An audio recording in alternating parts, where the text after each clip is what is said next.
Another tool that we have in the pottery area is our clay recycling slab.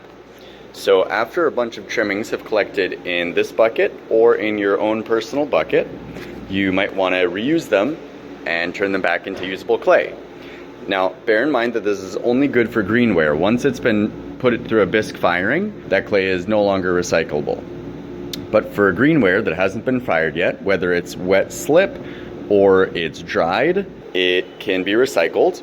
For the wet slip and the stuff that never dried out, you can just keep that in the bucket and then kind of mush it around with your hands until it's one wet mass. For the parts that are closer to being dried, like say this little broken pot here, what you want to do is make sure it dries out completely first and then break it up into smaller parts with your hand or with a hammer and put it into a trimmings bucket, either this one or your own, and let it sit for a few hours or overnight so that that dry clay can become wet again and dissolve into the rest of the trimmings and the slip.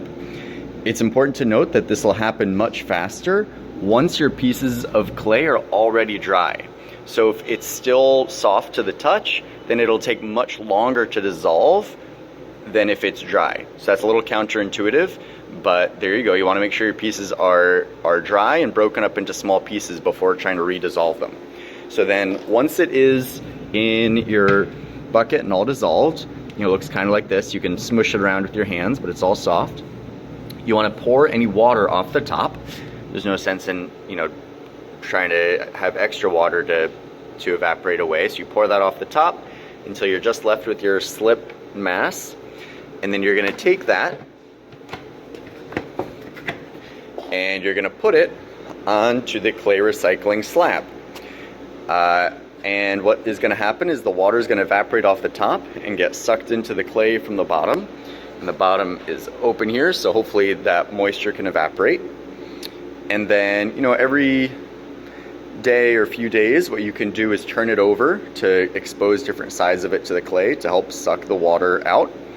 And then hopefully within a few days, you will be left with usable clay again, which you'll bring over to the normal wedging table and wedge until it's nice usable clay again. Some notes for using this: make sure, this is a community tool, so make sure to use it for no more than 1 week.